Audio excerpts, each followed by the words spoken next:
মাটিখিনিয়ে সমূহ ৰাইজৰ লাভ কৰিব পাৰে লাহে লাহে তেনেকুৱা কিবা আমি আনিবৰ বাবে চেষ্টা কৰিব লাগিব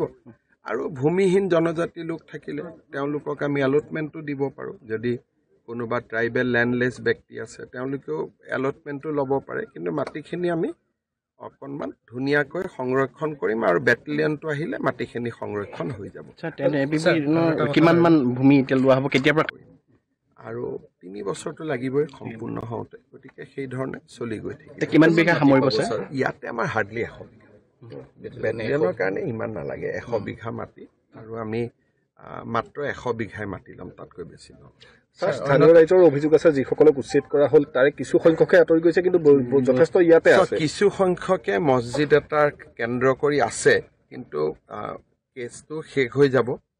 মই এডভোকেট জেনেৰেলক কৈছোঁ কেছটো শেষ কৰিবৰ কাৰণে মানুহখিনি যাব খোজে মাটি দালাল কেইজনে মাটি আনে গতিকে মই ভাবোঁ যে আজিৰ পৰা তেওঁলোকে গম পাব যে চৰকাৰ এইটোত কঠোৰ আৰু আমি কেতিয়াও পুনৰ বহিব নিদিওঁ আৰু এই ক্ষেত্ৰত কিবা বাধা হ'লে আমি তাক মোকাবিলা কৰিম কিন্তু যদি এই মানুহবিলাক লেণ্ডলেছ হয় যদি লেণ্ডলেছ হয় নতুন জেগাত আহিব নালাগে যদি লেণ্ডলেছ হয় ভাৰতীয় নাগৰিক হয় আমিতো মাটি দিয়াত অসুবিধা নাই কিন্তু দালালৰ চক্ৰত তেওঁলোক পৰিব নালাগে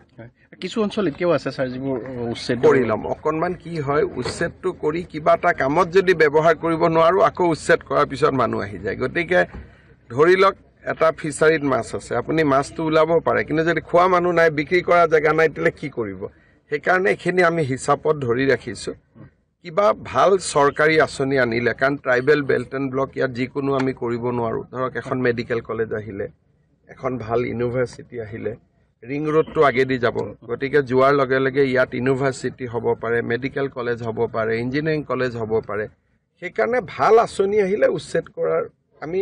ৰাখি থৈ দিছোঁ গোটেই মাটিখিনি আমাৰ নজৰত এটা এটাকৈ কৰি গৈ থাকিম ছাৰ পঞ্চায়ত নিৰ্বাচনৰ প্ৰসংগলৈ অখিল গগৈয়ে কৈছে যে পঞ্চায়ত নিৰ্বাচন তেওঁলোকে চিৰিয়াছলি খেলা নাছিলে ঠিক আছে আৰু ৰাইজক মই এইটোৱে ভগৱানক প্ৰাৰ্থনা কৰিম অখিল গগৈয়ে যাতে বিধানসভা ইলেকশ্যনটো চিৰিয়াছলি নেখেলে উজনিৰ পৰা নামনিলৈ প্ৰচাৰ চলাইছিলে মই তাকে অনুৰোধ কৰিম যে অখিল গগৈ অসমবাসী তথা ডিমৰীয়াবাসীৰ বাবে এক সুখবৰ